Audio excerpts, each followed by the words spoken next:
start the video right here. So hello everyone, and welcome to the first of many videos talking about the level design in Hat in Time. And today I'm going to take a look at Chapter 1 Mafia Town. Now, since this game has all these different acts that all change stuff up a little bit, what I need to look at is how do I get the best view of the level design. What I will do is I will go for like one or two of these acts and then talk about how these two acts also work out level design wise, and then I'll just talk about the entire stage in total. Because at least for Mafia Town that works really well, because all these different acts are still all in Mafia Town. They still all have you go for the entire town pretty much. They just have a little bit of a spin to it, which is very different from, for example, Chapter 2, where every single stage is its completely own thing. So yeah, for example, let's just start with Welcome to Mafia Town, which is the very first thing that you do in this game after you've gone through the hub for like a minute, or not even a minute, half a minute even. And this is how you pretty much start the entire game off. So it puts you in this spot right here, which is good that it is a linear path. I like it.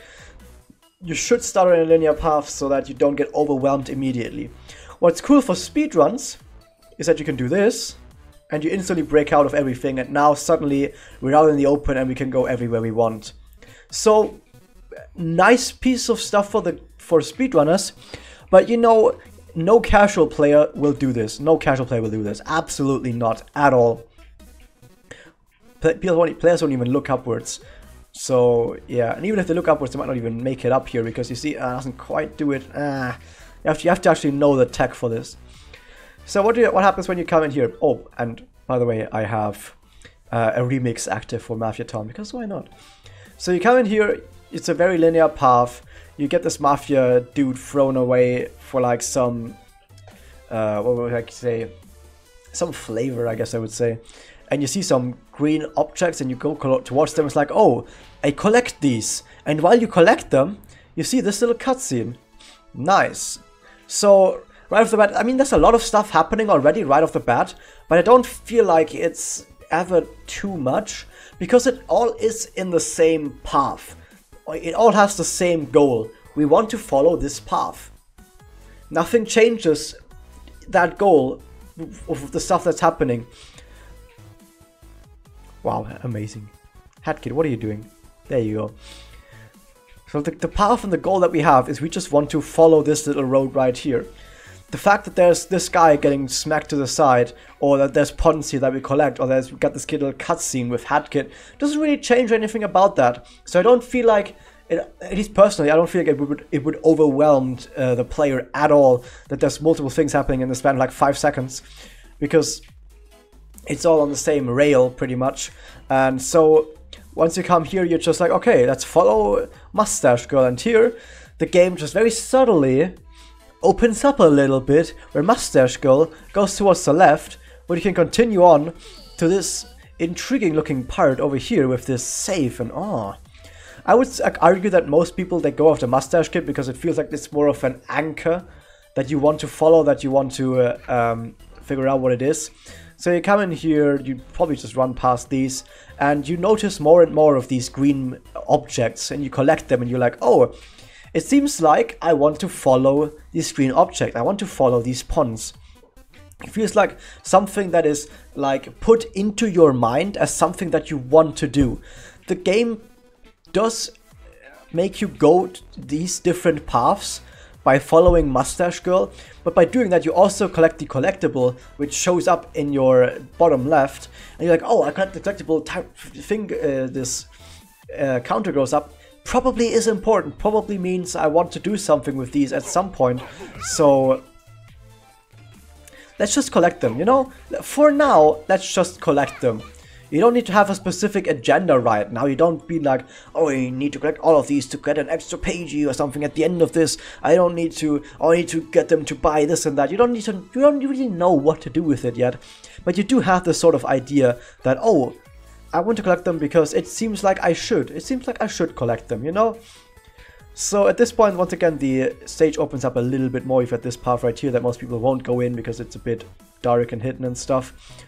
And This is also where the game opens, like it gradually opens up more and more. You still have this sort of linear path that you follow over to this side, to Mustache Girl, but you can also see, over there were two different paths to take. We could either follow Mustache Girl immediately, or we could cut her off by just walking straight ahead to where other ponds were, where this vault was. If you go close to this wall, it shows you, oh, there's 3 tickets, nice. You collect the 3 tickets, you get something for it, cool, you learn the mechanic, you learn the mechanic that you will only use 2 more times in this game. At maximum, but hey, still, it's something.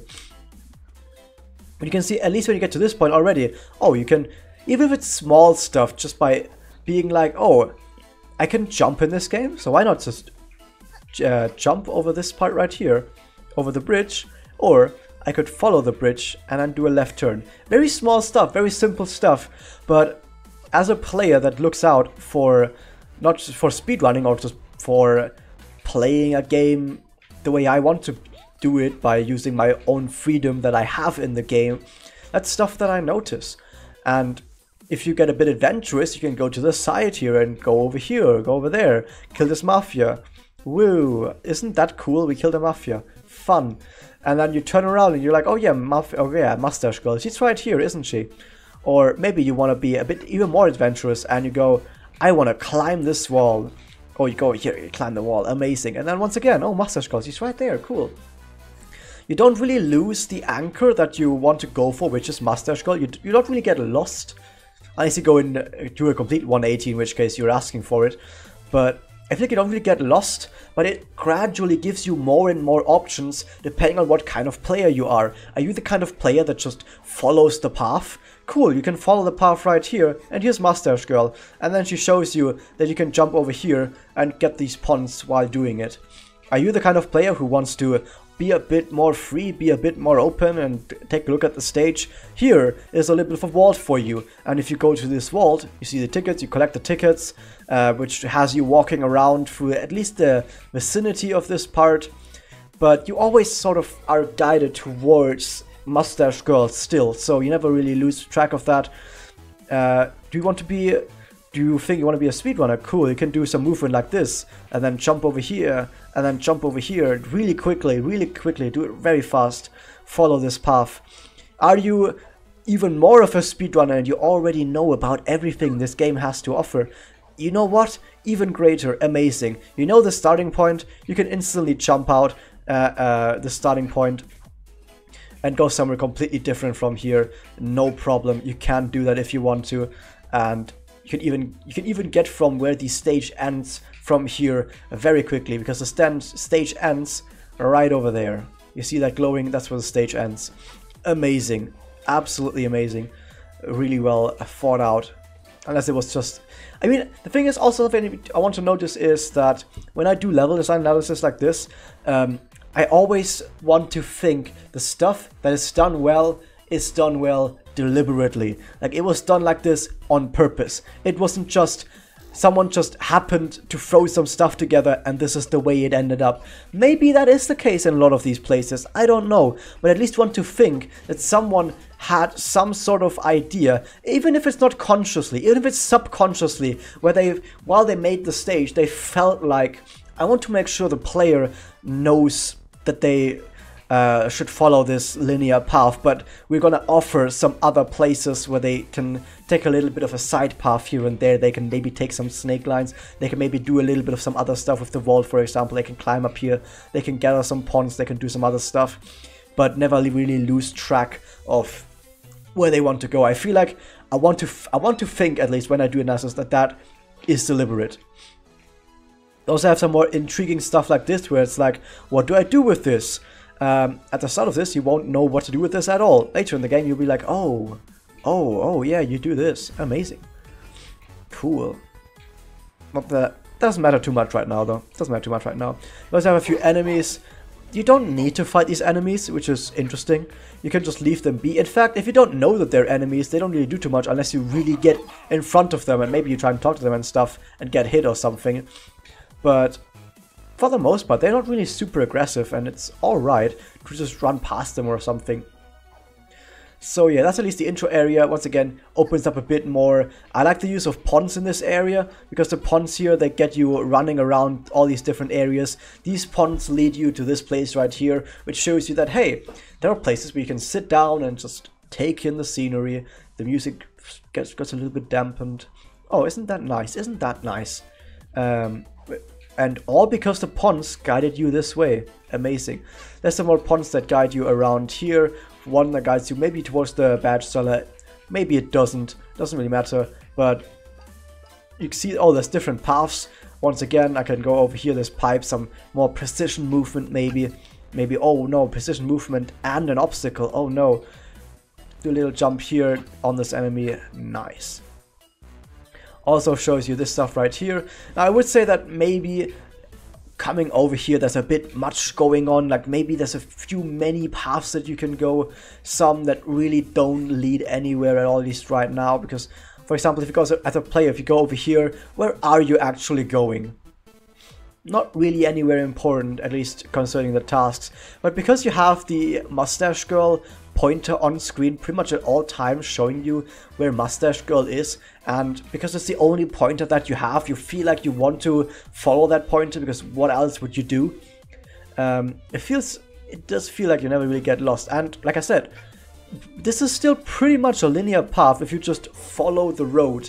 This is still the same road that we were on from the start of the game. If you just follow the road, which is also the road that Mustache Girl is walking on, we get over here. And then suddenly, story, characters.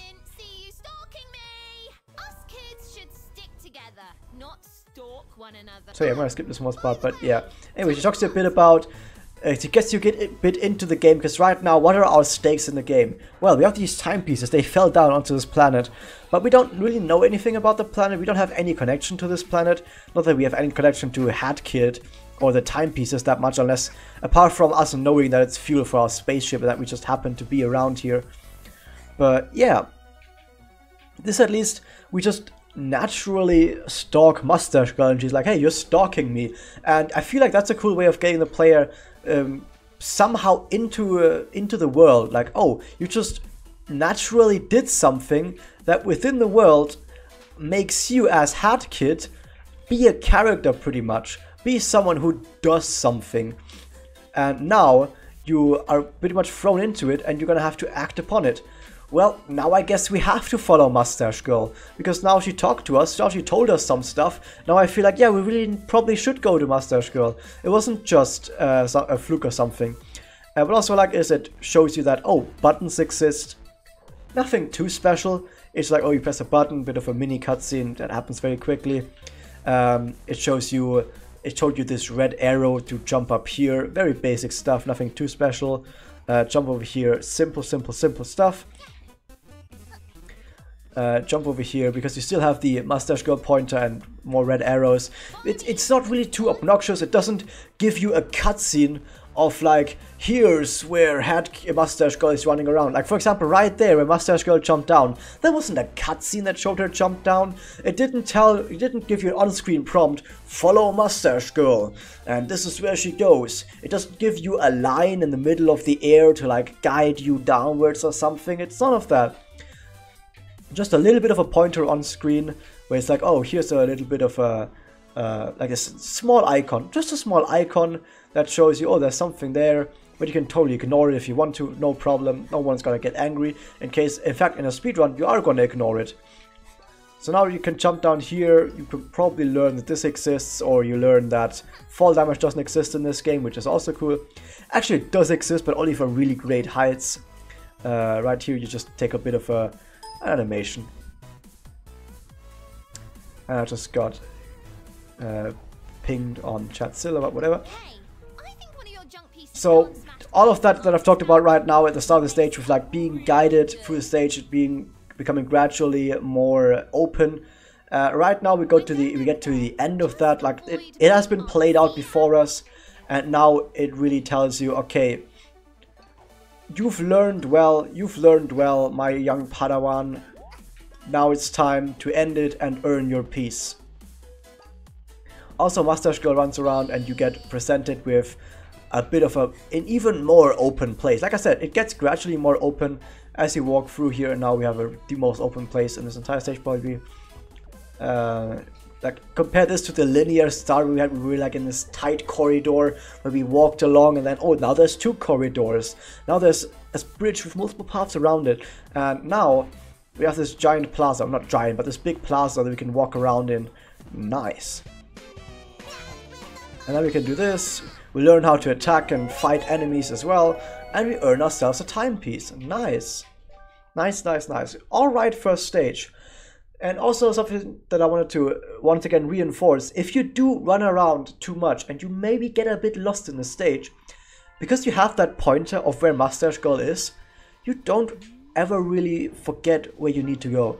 You always really have this idea on where to go. Now next up, we're gonna take a look at, which one? Maybe not that one.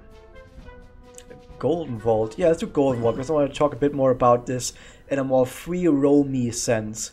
So that was the first stage, that was like the intro. Now that we've gone through the intro and we maybe explored a little bit, we've gotten a little bit used to it, we've like figured out that okay, there's like a circle that goes around this like central big thing, building, whatever this is, the central fountain. So we figured out, okay, there's a circle that goes around yeah, it goes around the middle. We started in one point, we went around, we ended up another point with like open plaza. And now we're a bit later in this in the acts where we have this, where it shows you, oh, there's 4 tickets, and it shows you these different lines that guide you towards where they are. You can follow them, be like, oh, there's one over there, cool. So now that we're talking about this whole thing in a more free-roamy sense, we do need to take a look at the stage a lot more in detail. Now, when you go into this stage, for example, from this part, you are on an elevated position, so you can see down quite a bit, and I think that is deliberate, that you can see down from up here, so you get a bit more of an idea on where everything is. So, because you're high up, for example, you can see that, oh, this one goes over to the left, I can see perfectly fine where this one goes, I see perfectly fine where this one goes over there. If you follow the lines for a little bit, you can see where the other 2 lines are going, and you see, oh, that's one line that you can't quite figure out, but at least this one line over there, that's alright.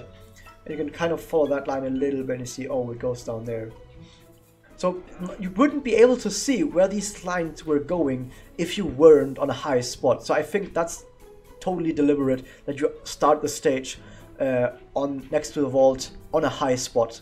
I think that's deliberate.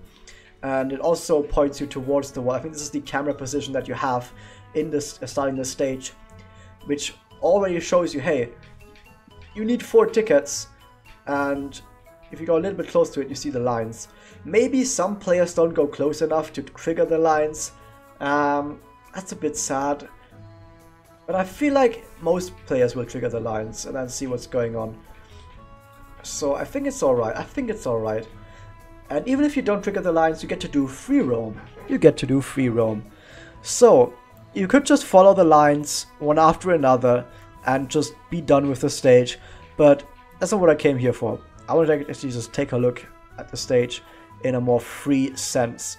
So something to notice that this stage has very many different entrance points, other than, like, for example, it's stuff like Banjo-Kazooie, Yooka-Laylee, something like that. Poi, Freeze Me as well, I think. You always enter the stage from the same point. Even in Super Mario 64, you enter the stage from the same point every time. But here you enter the stage from different points. So the design of the stage needs to accommodate that. The design of the stage needs to make sure that no matter where you enter the stage from, you're not gonna get super lost ever. And what is very important to not becoming lost, of course, landmarks. Always landmarks. Probably the most important thing in level design. Have good landmarks. Very, very important. Probably the biggest reason why Yooka-Laylee Moody Maze Marsh wasn't that great of a stage, didn't have any important landmarks. It could have had the octopus, but it was hidden from a side with some trees. Why? Anyway. So if we look, for example, towards what we did earlier with this little path over here, we didn't really have that many unique landmarks. Like, we had some landmarks here, but were they really like this 1 or 2 landmarks that really stood out to us, that really made us go, wow, that's a landmark? Maybe a little bit the tower and that yellow house building over there, because we spent a cutscene looking up there and Hadkit being up there being like, hey, I'm up here. And then we climb up there. Maybe that makes us go a little bit like, oh, that's a landmark. But apart from that, not really. You do have the bazaar over there. There's like a little plaza or something that I was talking about earlier. But you don't really get to see any landmarks when you're going through the stage. That first time following Mustache Girl. But the thing is, you actually kind of do have a landmark for just that stage, which is Mustache Girl. You always have Mustache Girl as like your anchor, and if you go somewhere else in the stage, because you always know where Hadkit is, you always have something to anchor you to where the rest of the stage is, where everything else is. So you do kind of have an idea on where stuff is in general. But now, if we're in a bit of more of a free roam sense, we need landmarks to guide us around that we can use. And this is the point where I feel like maybe the game did poker a bit too high and it added a bit too much stuff to it. Because I think there are a bit too many landmarks and it does get confusing to some degree. So, for example, you have the clock tower right here. Oh, I don't know, open this. I went through the stage once with the relic badge and it showed me nothing. What? Anyway, that's awkward. Whatever. So that's a thing. Then another thing is, okay, you have the clock tower, you have the bazaar with all the different buildings, you have this little half-finished tower over there, you have the wooden scaffold over there, you have the starry tower here with the building below it, with the cannon on top of it, you have the pool down there, you have the bridge, another clock tower right here, not really a clock tower, but a bell tower. You have down there, you have the beach with the river flowing down. You have this yellow top building. There's so much stuff everywhere, where I feel like it might get a bit confusing if you go through this stage on like a free roam. Like, let's say you go into barrel battle or something and you don't quite follow the path to barrel battle, and you decide to just run around. I feel like you can get overwhelmed a bit in this stage because there's just so much stuff everywhere. So many different landmarks all over the place, and it might get a bit chaotic, in my opinion. So I wouldn't say the stage is perfect because of that reason. I feel like it does have a bit too much stuff in it. And because the thing is, if you're playing the stage for the first few times, and let's say you just go into any of these areas and you just run through them very quickly. Let's say you go down here, and from this point on, you go around the stage once in a circle. Let's say you go around the stage once in a circle. Can you then, once you've done the circle, tell me where everything is? No, not really. I don't think you can tell me where anything is if you've done just one circle around. It's same thing on the upper tier. If you say this one's like the lower tier of Mafia Town, then up there where you do the first timepieces, where the upper tier is, and then you have the uppermost tier, where the vault spawned, the golden vault spawned. And if you do a circle in the upper tier as well for the first stage, can you tell me where everything is after just one circle? Maybe some of you can tell me to some degree of confidence where stuff is just off the top of your head, but I feel like most players will maybe get a bit confused and maybe get a bit overwhelmed where stuff is, because there's just so much stuff everywhere, many different nooks and crannies as well. And I feel like maybe the stage could have been a bit more simple, a bit more simplified, to get the point across on where stuff is a lot better. I feel like that's something that could have been done to help out with the clarity. And also some of the places, I did say this when I did a speedrun, but I feel like also a lot of these places in this stage are, like, I don't want to say completely empty, but to some degree, yeah. Like, for example, this pier, or this dock right here, there's like one piece of yarn, or maybe there's maybe this thing where you can blow it up. It's not that there's nothing there, it's just that the purpose that it has for being there is very minimal. Like, yeah, the purpose of it being there is for there to be a piece of yarn, but it's an entire pier. There's an entire dock here with a ship, with little boats, with like the pier broken in some places, with ponds there, with Mafia running around. There's grapple hooks right there. Whoa, there's so much stuff there. There's just being like one piece of yarn there. You know what I mean? And I feel like there's a lot of stuff like this in the entire game. And I don't want to say that this is necessarily that much of a bad thing, because it makes it enjoyable to run around, and you feel like there's stuff to explore everywhere. It feels like everywhere you go, there is something there to do for you. I'm not gonna say that that's a bad thing off the top, right there. I would not say it's immediately a bad thing that that's the case. So keep that in mind. But I will say this: it does mean that overall the stage can become a bit more confusing, maybe a bit too big for some people to immediately figure out what's going on, where everything is. Now, I've speedrun the beta that went on a few years ago. I've speedrun this game now multiple times. I've spent a lot of time in this stage. I've spent probably about 3 hours running around this stage, and I still don't know that much about this stage, to be honest. There's still a lot of parts in this stage where I'm like, well, I didn't even know that was there. That still happens to this day. Now, obviously, you could say that's a really good thing, and I will agree that to some degree, that is a cool thing. That's a cool feeling that after all this time, you can still run around and be like, oh, I didn't even know that was there. That's really cool. That's a nice feeling. But at the same point, it feels like maybe that's a bit too much. You maybe get confused. Maybe I want to know where everything is in this stage. Maybe I want to get to the point where I know everything about the stage, and maybe that's a bit too difficult with this stage to figure out exactly where everything is, and maybe that's not the greatest experience to have. But that's just me personally. In total, I do enjoy this stage very much. I do enjoy the stage. I think it's a cool stage. I think it's a great stage even. I wouldn't say it's a perfect stage. I would say it has its problem. But overall, I would say it's a very enjoyable stage. It's very satisfying to walk through because you always have this one task, depending on what act you're on, you always have this one task that tells you like, okay, if you want the timepiece, it's over there. Okay, you never really get too lost, but if you want to, you can just go and have at it. You can just go and do whatever it is you want to. You can go free roam mode if you want to, and just go wild. You can do that at any point in time, but you always have that anchor that makes sure that you never get too lost. And because of that, I don't mind it too much that the stage can be a bit confusing. Because otherwise, if this was like a yooka-laylee stage, I would maybe say that, okay, there's definitely too much stuff going on because I don't know where anything is. I don't know what I'm supposed to do here. I don't know where the pages are. I don't know where the quills are.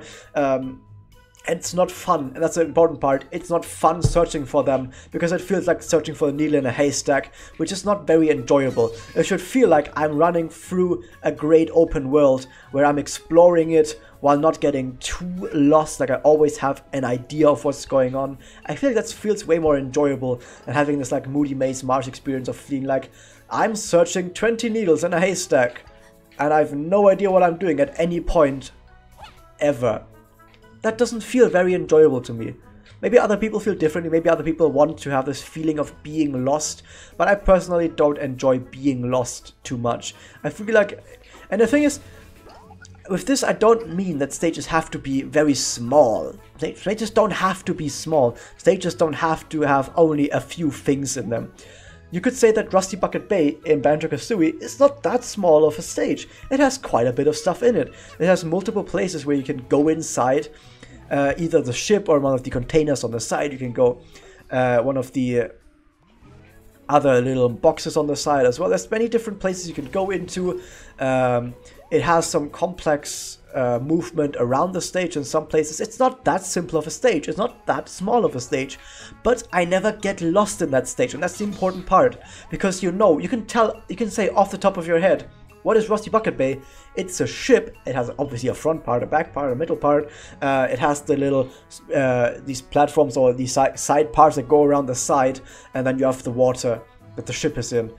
That's pretty much what the stage is. That's all the important landmarks. Okay, maybe like 2 cranes, okay? That's all the important landmarks that you need to know to find your way around Rusty Bucket Bay. No matter what you're doing on that stage, you can always just look towards that ship. You can be like, oh, there's 2 cranes, there's the ship.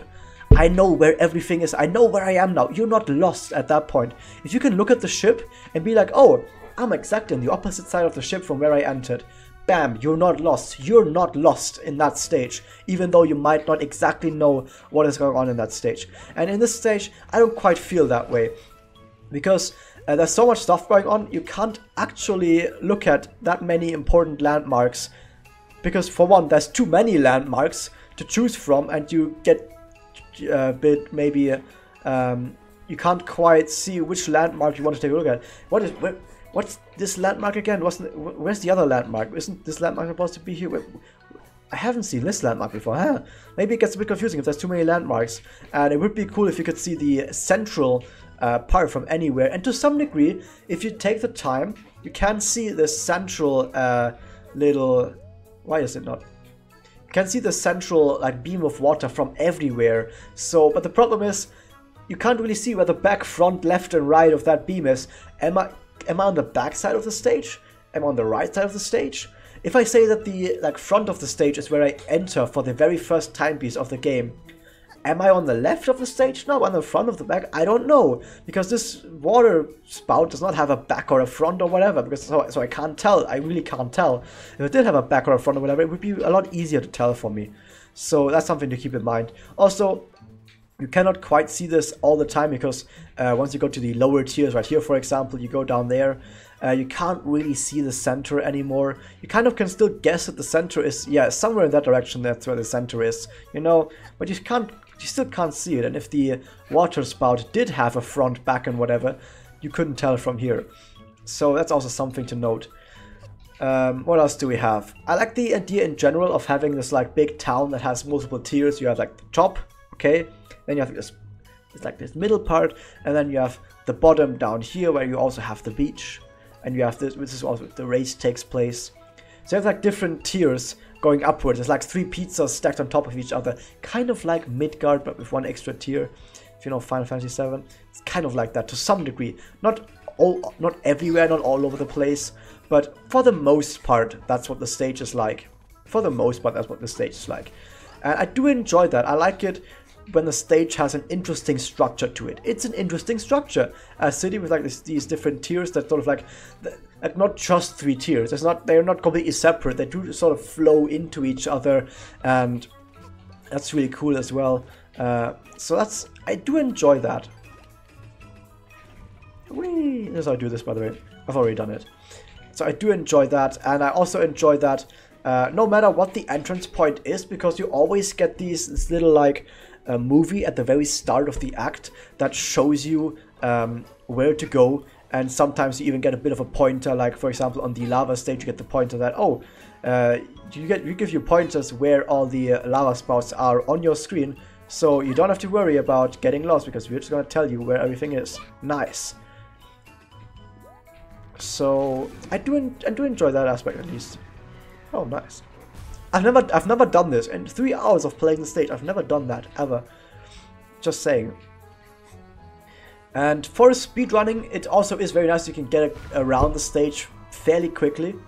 Now, going up the tiers is obviously a lot slower than going down the tiers. But if you go up the tiers, you need to keep climbing and figuring out where to go. It can be a bit weird figuring out what the best path is at any given point. It always feels like maybe there was a better path getting up there. But you see, getting up is not that simple. There's many different side paths, many different nooks and crannies. Maybe too many different nooks and crannies, in my opinion. But of course, getting down is very simple. If you're up there where the golden vault is, you can just jump down immediately to where you want to go. No problem. Oh, why didn't you not grab that? Huh. You can just immediately jump down to where you want to go. Let's say I'm down here and I want to go to the beach. No problem. You just go over here, jump down to 1 tier, go over here, wonk. Whee! And I'm on the beach. Nice, nice. That was quick. Of course it's quick. I went down.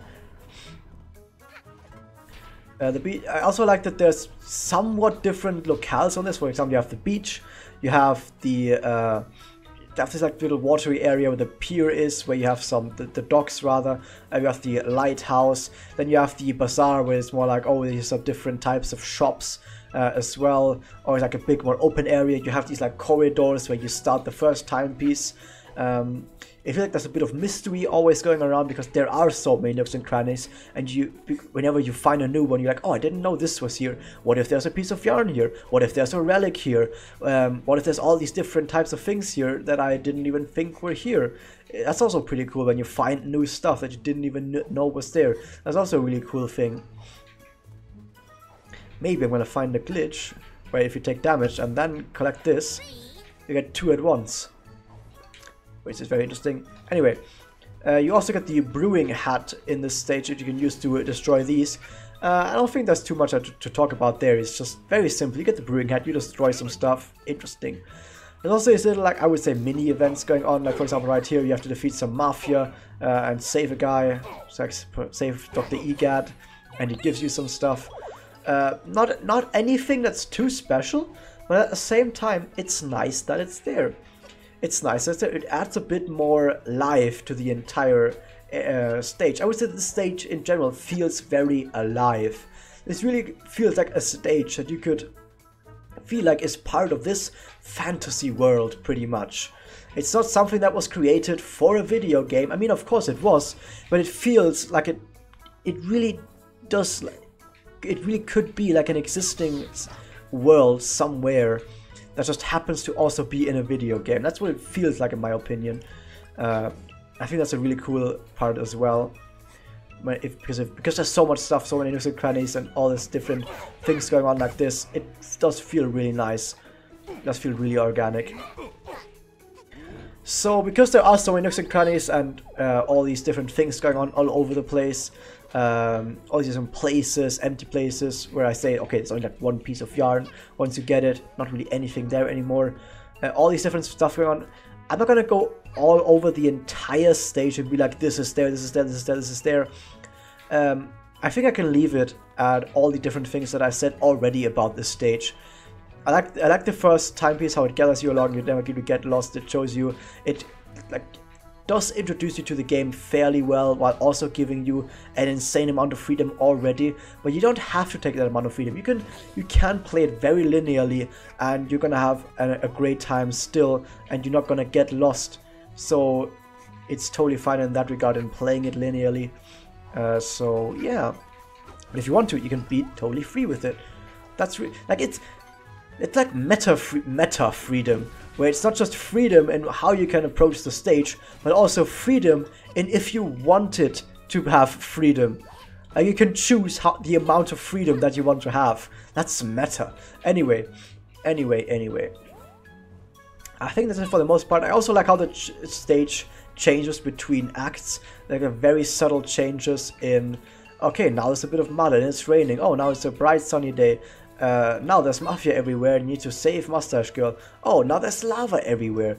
It's still, like I said, it's always the same stage, but it always feels a bit different. It always feels like there's like this, oh, it has like its own spin to it right in that moment, and it makes everything be like its own really unique experience that is very enjoyable. So yeah, I think that's it about Mafia Town. In general, if I want to end this part and bring it all to a point, I would say that I just got a message exactly in that moment. I really enjoy the stage in total. It's a really cool stage. I like running around in it. But the thing is, the reason why I like it so much is because I've gotten used to it so much. And once you've gotten used to it, it's a very, very cool stage because it has a very nice flow of running around, jumping around, very different, many places you can explore. You can always find something new everywhere. You can have a lot of freedom in how you approach all the different acts, find different routes in a speedrun as well. Makes it very fun to run. It has a lot of variety to it. It's a pleasure to look at. But if you play this stage for the very first few times, it might be a bit overwhelming because there's maybe just a bit too much stuff going on everywhere. Maybe there's too many landmarks, maybe there's too many nooks and crannies, maybe if you try and go free roam, you might get a bit overwhelmed with how much stuff there is, but at least you will, for the most part, always have that anchor to anchor you down and show you where the rest of the stage and everything else is. So yeah, that's about it for Mafia Town so far. So if you have anything else to add, of course, if you feel like I missed talking about something, of course you can leave a comment below the video and I'll talk about it. Maybe I would like to say make an annotation about it, but annotations are going away, so I can't actually do that. So yeah, that's that. So anything else about Mafia Town I want to talk about? I like the Mafia HQ. The Mafia HQ is a really cool place where the whole big freedom that you had running around is suddenly turned into more of a methodical, more of a puzzle style, not really super puzzle style, but more of a methodical play experience, and I totally enjoyed that as well. So yeah, that was that. For the most part, I give the stage a 4 out of 5. If you've gotten used to the stage, a 5 out of 5. If you haven't gotten used to the stage, maybe like a 2.5 out of 5. But because you always have these pointers pointing you around, maybe even half a point more, so maybe like a 3 out of 5 for your first play experience. So in total, I would say like a 4 out of 5. But I don't give ratings, so that's just conjecture. Since I don't give ratings, that's just like, if I would give ratings, that's what I would give it. But I don't actually give ratings, so screw that. So yeah, that was Mafia Town. Hope you guys enjoyed it, and I'll see you guys next time when I'll try and somehow explain how Chapter 2 level design works when every single stage is different from each other. So yeah, that was it. Hope you guys enjoyed it. See you guys next time. Okay, that was that.